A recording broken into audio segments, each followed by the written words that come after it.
யார் அந்த சார் என்பதற்கு ஆதாரம் இருந்தால் சிறப்பு விசாரணை குழுவிடம் கூறுங்கள். மலிவான அரசியல் செய்ய வேண்டாம் என எதிர்க்கட்சிகளுக்கு முதலமைச்சர் மு க ஸ்டாலின் காட்டம். யார் அந்த சார் அப்படின்னு சொல்லி குற்றம் சாட்டுறீங்க.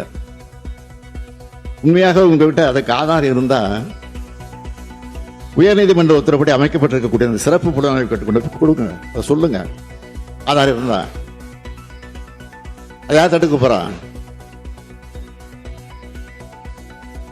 அதை விட்டுட்டு ஒரு மாணவி சம்பந்தப்பட்ட சென்சிட்டிவான வழக்கில் வீண் விளம்பரத்துக்காக, குறுகிய அரசியல் லாபத்துக்காக மலிவான செயல மீண்டும் மீண்டும் ஈடுபட வேண்டாம் என உங்ககிட்ட நான் கேட்டுக்கிறேன். 100 சார் கேள்விகளை அதிமுகவை நோக்கி கேட்க முடியும். பொள்ளாச்சி பாலியல் வன்கொடுமை சம்பவத்தை குறிப்பிட்டு முதலமைச்சர் மு க ஸ்டாலின் பேச்சு. பொல்லாத ஆட்சிக்கு சாட்சியே பொள்ளாச்சி தான் அப்படின்னு சொன்னார்.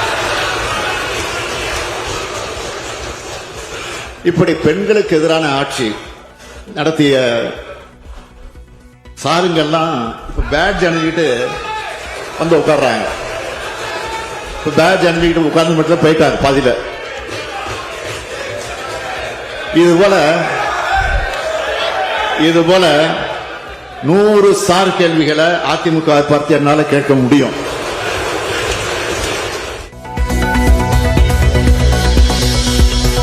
அண்ணாநகர் சிறுமி பாலியல் வன்கொடுமை வழக்கில் அதிமுக வட்டச் செயலாளர் கைது செய்யப்பட்டிருப்பதாக முதலமைச்சர் விளக்கம். பல்கலைக்கழக மாணவி பாலியல் வன்கொடுமை வழக்கில் கைதானவர் திமுக காரர் அல்ல என்றும் திட்டவட்டம். உச்சநீதிமன்றம் நியமித்த சிறப்பு புலனாய்வு குழு இப்ப இந்த வழக்கில் அதிமுகவை சேர்ந்த 103வது வட்டச் செயலாளர் சுதாகர் என்பவரையும் பெண் காவல் ஆய்வாளர் ராஜு என்பவரையும் நேற்று கைது செய்து அவங்க நீதிமன்ற காவலுக்கு உட்படுத்தப்பட்டிருக்காங்க. சுதாகர் அதிமுக வட்டச் செயலாளர் பொறுப்பில் இருக்காரு. அவரையும் காவல்துறை கைது செஞ்சிருக்காங்க.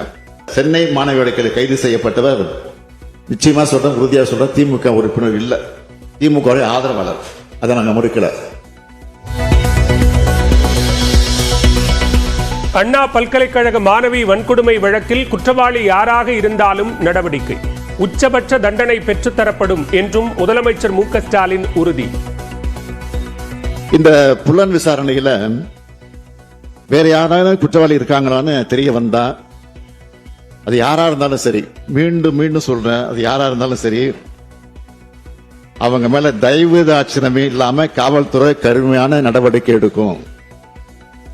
இதை இந்த அவைக்கு 100% உறுதியோடு நான் சொல்லிக் கொள்கிறேன். அதில் எந்த மாற்றம் கிடையாது. எந்த பின்னணியை சேர்ந்தவராக இருந்தாலும் சரி, கடும் நடவடிக்கையை நிச்சயமாக உறுதியாக நாங்கள் எடுப்போம். பொள்ளாச்சி வன்கொடுமை சம்பவத்தை மேற்கோள் காட்டி அண்ணா பல்கலைக்கழக மாணவி பாலியல் வன்கொடுமையை நியாயப்படுத்துவதா? உண்மைக்கு புறம்பான தகவல்களை முதலமைச்சர் பேசுவதாக எதிர்க்கட்சி துணைத் தலைவர் RB உதயகுமார் குற்றச்சாட்டு. டிடி தமிழ் மூலம் சட்டப்பேரவை நிகழ்வை படம் பிடித்து வெட்டி ஒட்டி ஏதேனும் செய்யலாம் என ஆளுநர் நினைத்தார்.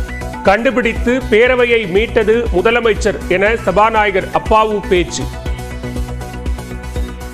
மாண்புமிகு ஆளுநர் அவர்கள் டிடியை அவர்களோடு அந்த பொதிகை தொலைக்காட்சியை கொண்டு வந்து ஏதாவது இங்கு தொலைக்காட்சியிலே படம் பிடித்து அதை வெட்டி ஒட்டி ஏதாவது செய்யலாம் என்று நினைத்து வந்ததை இந்த அரசு கண்டுபிடித்து அவரால் கொடுக்கப்பட்ட நெருக்கடியில் இருந்து இந்த அரசை, இந்த பேரவையை மீட்டது மாண்புமிகு முதலமைச்சருடைய நிர்வாகம் தான்.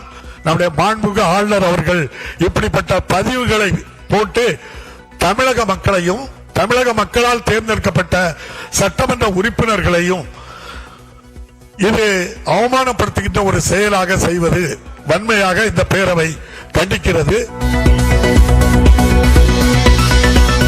ஆளுநர் வரும்போது பதாகைகளை ஏந்திய விவகாரத்தில் அதிமுகவினர் மீது உரிமை மீறல் நடவடிக்கை எடுக்க சபாநாயகர் முடிவு. முதலமைச்சர் கேட்டுக்கொண்டதை அடுத்து நடவடிக்கை வாபஸ். நீங்கள் ஏற்றுக்கொண்டு இனி வரக்கூடிய காலகட்டங்களில் இது போன்ற தவறுகள் நிச்சயமாக நடக்காது என்ற உறுதியை அவர்கள் வழங்குவார்கள் என்று சொன்னால் இத்தோடு இந்த பிரச்சனைக்கு முற்றுப்புள்ளி வைக்க வேண்டும் என்று நான் கேட்டுக்கொள்கிறேன். உங்கள் மீது எடுக்கப்பட்ட நடவடிக்கை திரும்ப பெறப்பட்டது. கனிமவள விதிகள் சட்ட திருத்த மசோதாவை அதிமுக ஆதரித்து பேசவில்லை என்கிறீர்களா? வீடியோ ஆதாரத்தை தரட்டுமா என முதலமைச்சர் மு.க. ஸ்டாலின் கேள்வி. மாநிலங்களவையிலே உங்கள் உறுப்பினர் என்ன பேசினார், அதுதான் கேள்வி. அதை சொல்லுகிறார். அது இல்லை என்று சொல்கிறீர்களா, மறுக்கிறீர்களா? அப்படி பேசவில்லைன்னு சொன்னா அது வளர்த்து விட்டு பேச வேண்டிய அவசியம் இல்லை. ஆதாரத்தோடு நான் சபாநாயகரை கொடுக்கிறேன். நீங்க இல்லை என்று சொன்னா அதை சொல்லுங்கள். அதற்கு பெரும் முடிவு எடுக்கலாம். மாநிலங்கள் உறுப்பினர் மதிப்புக்குரிய தம்பிதுரை அவர்கள் அந்த அவையில பேசி ஆதரித்து பேசியிருக்கிறார். இது உண்மை. இல்லை என்று மறுக்கிறீர்களா? திண்டுக்கல் மாவட்டம் வடமதுரை அருகே எண்ணெய் ஆலையில் பயங்கர தீ விபத்து. காயத்துடன் மீட்கப்பட்ட இருவர் மருத்துவமனையில் அனுமதி.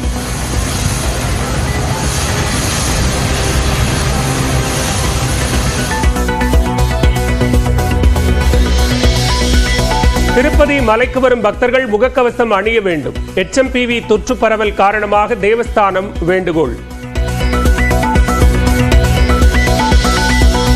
ஈரோடு கிழக்கில் தேர்தல் கட்டுப்பாட்டு அலுவலகம் திறப்பு. விதிமீறல் தொடர்பான புகார்களை வாக்காளர்கள் அளிக்கலாம்.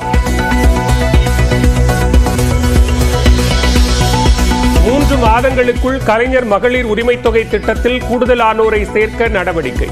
சட்டப்பேரவையில் துணை முதலமைச்சர் உதயநிதி ஸ்டாலின் உறுதி. சென்ற முறை விண்ணப்பிக்க இயலாதவர்கள் புதிதாக விண்ணப்பிக்கவும், திட்டத்தின் விதிகளை பூர்த்தி செய்யும் மகளிர் அனைவருக்கும் உரிமை தொகை வழங்கவும் 3 மாதங்களுக்குள் நடவடிக்கை எடுக்கப்படும். தஞ்சாவூர், திருவாரூர், நாகப்பட்டினம், மயிலாடுதுறை, புதுக்கோட்டையில் ஜனவரி 11 கனமழைக்கு வாய்ப்பு. நீலகிரி மாவட்டத்தின் ஓரிரு இடங்களில் 2 நாட்கள் உறைபனிக்கு வாய்ப்பிருப்பதாக வானிலை ஆய்வு மையம் கணிப்பு. அண்ணா பல்கலைக்கழக விவகாரத்தில் யார் அந்த சார் என கேள்வி எழுப்பும் எதிர்க்கட்சிகள் அதற்கான ஆதாரம் இருந்தால் விசாரணை குழுவிடம் தெரிவிக்கலாம் என்று முதலமைச்சர் மு.க. ஸ்டாலின் கூறினார். குற்றம் நடந்த பிறகு ஒருவேளை குற்றவாளியை உடனடியாக கைது செய்யாமல் விட்டிருந்தா அல்லது குற்றவாளியை காப்பாற்ற முடிவு செஞ்சிருந்தாலோ அரசை நீங்கள் குறை சொல்லலாம். ஆனால் சில மணி நேரத்துக்குள்ள குற்றவாளியை கைது செஞ்ச பிறகும், குற்றம் சம்பந்தப்பட்ட ஆதாரங்களை எல்லாம் திரட்டின பிறகும் அரசை குறை சொல்றது அரசியல் ஆதாயத்துக்கான தவிர உண்மையான அக்கறையோடு செயல்படுவதில்லை என்பதை இந்த மாமன்றத்தில் நாம் பதிவு செய்கிறோம். கைது செய்யப்பட்ட குற்றவாளி குண்டர் சட்டத்தின் கீழ் சிறையில் அடைக்கப்பட்டிருக்கிறார். இந்த புலன் விசாரணையில வேற யாராவது குற்றவாளி இருக்காங்களான்னு தெரிய வந்தா, அது யாரா இருந்தாலும் சரி, மீண்டும் மீண்டும் சொல்றேன், அது யாரா இருந்தாலும் சரி, அவங்க மேல தயவு தாட்சணமே இல்லாம காவல்துறை கடுமையான நடவடிக்கை எடுக்கும். இதை இந்த அவைக்கு 100% உறுதியோடு நான் சொல்லிக் கொள்கிறேன். அதுல எந்த மாற்றம் கிடையாது. அது மட்டுமல்ல, இன்னும் முக்கியமானது, இந்த வழக்கில் விரைந்து விசாரணை மேற்கொண்டு 60 நாட்களுக்குள்ள குற்றப்பத்திரிகையும் தாக்கல் செய்யப்படும். அதோட சிறப்பு நீதிமன்றம் மூலம் இந்த வழக்கை விரைந்து விசாரிக்க அனைத்து முயற்சிகளையும் அரசு எடுத்து குற்றவாளிகளுக்கு உச்சபட்ச தண்டனை கிடைப்பதை உறுதி செய்யும் என்பதை இந்த அவைக்கு நான் மீண்டும் உறுதியோடு தெரிவித்துக் கொள்கிறேன். நான் எதிர்க்கட்சிகளை கேட்க விரும்புவது, யார் அந்த சார் அப்படின்னு சொல்லி குற்றம் சாட்டுறீங்க. உண்மையாக உங்ககிட்ட அதுக்கு ஆதாரம் இருந்தா உயர்நீதிமன்ற உத்தரப்படி அமைக்கப்பட்டிருக்கக்கூடிய அந்த சிறப்பு புலனாய்வு கொண்டு கொடுங்க, அதை சொல்லுங்க. ஆதாரம் இருந்தா அதை யார் தடுக்க போறான்? அதை விட்டுட்டு ஒரு மாணவி சம்பந்தப்பட்ட சென்சிட்டிவான வழக்கில் வீண் விளம்பரத்துக்காக, குறுகிய அரசியல் லாபத்துக்காக மலிவான செயல மீண்டும் மீண்டும் ஈடுபட வேண்டாம் என உங்ககிட்ட நான் கேட்டுக்கிறேன். பொள்ளாச்சியில் நடந்தது ஒரு பெண் சம்பந்தப்பட்ட பாலியல் குற்றம் இல்ல, தொடர்ச்சியா பல பெண்களுக்கு பாலியல் வன்கொடுமை 2 வருஷமா நடந்திருக்கு. ஒரு கும்பல் செஞ்சுட்டு வந்திருக்கு. அன்றைய அதிமுக ஆட்சி எந்த நடவடிக்கை எடுக்கல. சிபிஐ கிட்ட இந்த வழக்கு போன பிறகுதான் உண்மையெல்லாம் வெளிச்சத்துக்கு வந்துச்சு. பாதிக்கப்பட்ட பெண்களில் ஒருவர் தனக்கு நேர்ந்த கொடுமையை பற்றி தன்னோட அண்ணன் கிட்ட சொல்றார். பிரச்சனைக்குரிய 4 பேரையும் அவரே பிடிச்சு கொண்டு வந்து பொள்ளாச்சி டவுன் காவல் நிலையத்தை ஒப்படைக்கிறார். பாலியல் தொல்லை, ஆபாசமா படம் எடுத்தல், செயின் பறிப்புன்னு புகார் கடிதம் தர்றார். வீடியோக்கள், செல்போன்கள் ஆகியவற்றுடன் 4 குற்றவாளிகளையும் இவங்க ஒப்படைக்கிறாங்க. இதனை பெற்றுக்கொண்ட போலீசார் வழக்கு பதியல, எல்லோரையும் விடுவிச்சிட்டாங்க. இதுதான் அன்றைய முதல்வர்